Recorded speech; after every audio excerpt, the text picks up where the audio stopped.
Өнөөдөр манай энэ чи бараг 9 сарын 1 шиг өдөр болж байна. Шинэ оюутнуудад чиглэлэх сургалт болно. Яг жилийн өмнө би бас яана юу болох болоо гэж тогтлоо л гэжсэн. Одоо шинэ оюутнууд хүлээж авах гээд бас намайг панелд оролцоорой гэсэн. Юу ярихаа мэдэхгүй. Гэтэ ямар ч хэлсэн жилийн өмнөхөө бодвол хамаагүй тайван ухтуулж байгаа, шөөрөө ухтаж явж байгаа. Тийм өдөр байна. Очоод миний хамгийн түрүүнд хийх ажил бол оюутнууд зориулсан кофений ширээ засах.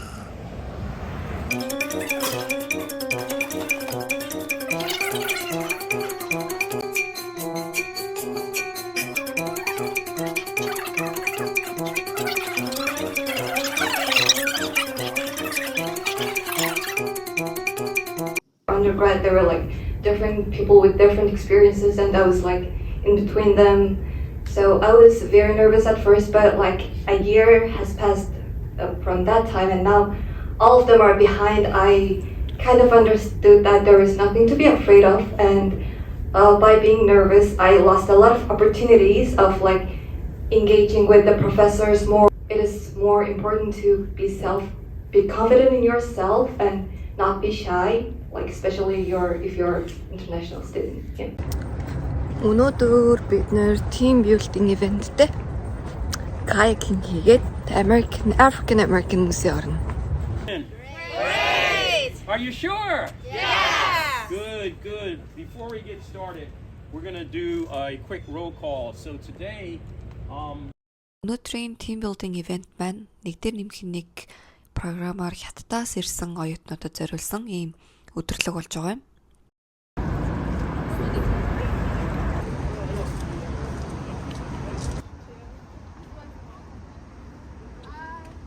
Бид нэр Потомак гол дээр каякинг хийхээр ирсэн байна. За Вашингтон DC нийслэл маань Виржиниа муж болон Мэриленд мужийн голд оршдог. За Потомак гэдэг энэ голоор тусгаарлагддаг. Бид нар болохоор өнөөдөр Виржиниа мужийн Арлингтон хот болон DC хоёрын голоор урсах Потомак голын энэ хэсгээр 2 цаг орчмын аялал хийх байгаа. За DC талтаа болохоор одоо хамаг гол дурсгалууд болох Линкольны дурсгалын хөшөө, Смитсонины музейнүүд, за Томас Джефферсоны дурсгалын хөшөө, United States Capitol буюу Конгрессийн ордон, цагаан ордон гэх мэтчлэн газрууд харин нөгөө талдаа Арлингтоны өндөр офисын байрлагууд бол харагдана.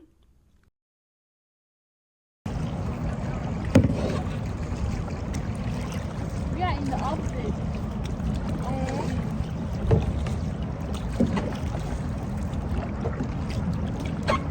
I want to take my top off. Okay. Take your top off. Yeah.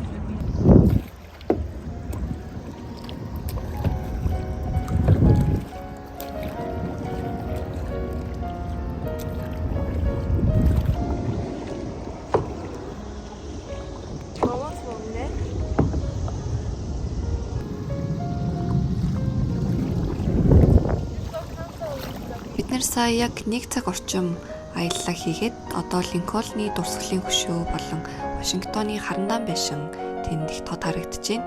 За энэ гүр болохоор яг Арлингтон хот болон DC хотыг холбодог гол гүр байгаа. Одоо DC-д ерөөсөө харандаан байшингаас өндөр байшин байдгүй болохоор Виржиниа талд өндөр барилгууд харагдаж байна. Яг ихц чихээрээ харах юм бол Жорж Тауны их сургууль харагдаж байна.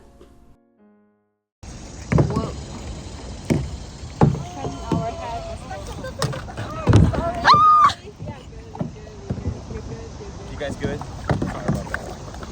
I'm just worried about my phone, otherwise I'm fine to fall in the water.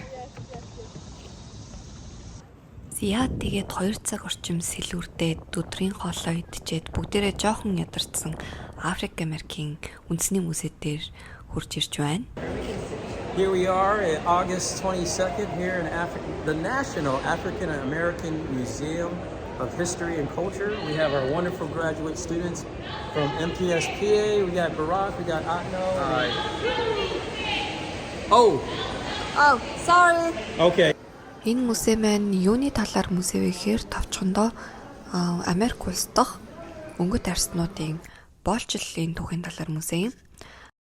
15 дугаар зуунд Африкийн баруун орнуудаас Америкийн колони орнууд руу өнгөт арснуудыг албан хөдөлмөр эрхлүүлэхээр зөөж эхэлснээс хойш ер нь бол энэ боолчлолын түүх эхэлсэн байдаг. За өнгөт арснуудын эрх чөлөөнийхөө төлөө хийсэн энэ тэмцэл нь тэдний маш их эрд зориг тэсвэр хатуужлын талаар түүх учраас бид нар ч гэсэн энэс маш их суралцаж Америкийн нийгмийг илүү сайн ойлгохын тулд энэ түүхийг заавал мэдж явах хэрэгтэй гэж бодоод та бүхэнд энэ музейн сонирхолтой үзрүүдээс хүргэхийг хүсэн юм аа.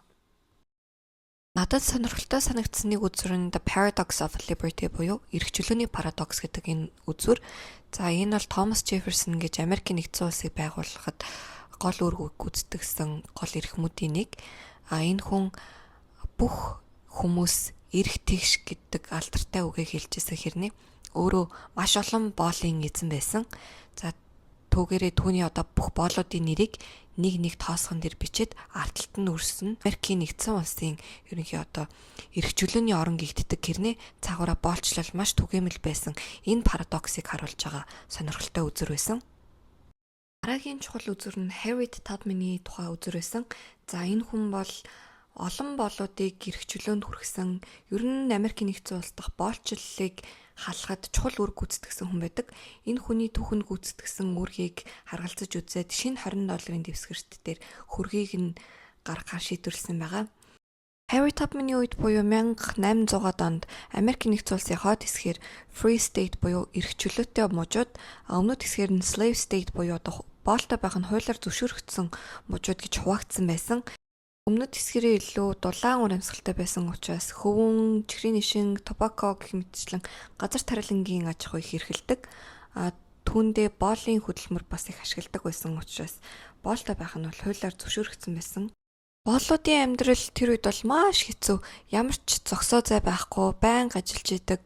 Эцдүүд нь ерөөсөө хүн биш, яг үед хөрөнгө гэж хардаг. Дураараа гэр бүлээс нь салгаж зардаг, наймаалцдаг, зоддог, жанждаг, алдаг, яг эд хөрөнгө шиг хардаг байсан. Хэрвээ чи нэг хүний боол агаад хүнтэй суугаад хүүхд гаргасан гэсэн хүүхд чинь боол, хүүхд чинь хүүхд ч гэсэн боол гэд ер нь бол үр удмаараа боол байдаг ёстой байсан. Тэр үед The Underground Railroad буюу нууц зам, далд зам гэдэг нэртэй боолтой мужуудаас эрх чөлөөт муж руу оргох ийм хөдөлгөөн эхэлсэн. Harriet бол анх Free State руу орохдоо газрын зураг байхгүй, уншиж ч мэдэхгүй, бичиг үсэг тайлгтаагүй, таньдаг хүн байхгүй хэрнээ зөвхөн бурхандаа залбирал хойд зүгийг заадаг одыг дагаад тэгээд 160 км газар явган шүн орой эзнээсээ зугтаж явж тулж эрх чөлөөг олж авсан байгаа. Тэгээд Пенсильваниад эрх чөлөөт мужид ирснийхээ дараа юм оргсон боолуудад тусалдаг хүмүүстэй уулзаад би эрх чөлөөтэй байх юм бол миний гэр бүл ч гэсэн эрх чөлөөтэй байх хэрэгтэй гэд буцаад эзэндээ баригдах, алуулах, төөрөх энэ бүх эрсдлийг тоохгүйгээр нийт 9 удаа буцаж Мэриленд рүү буцаад 70 орчим боолуудыг эрх чөлөөт мужид авчирсан ийм гайхалтай эмэгтэй байгаа. За тэгээд тэрний талаар Harriet гэдэг ийм кино Netflix дээр гарсан байсан. Тэрнээс хэсгийг харуулъя. Where is she? Fear is your enemy. Whoa, easy now. I'm gonna be free or die. If I'm free, my family should be mine. I'm going back. You're confident, composed. When trouble comes, you'll be ready. Do you know what would happen if you got caught?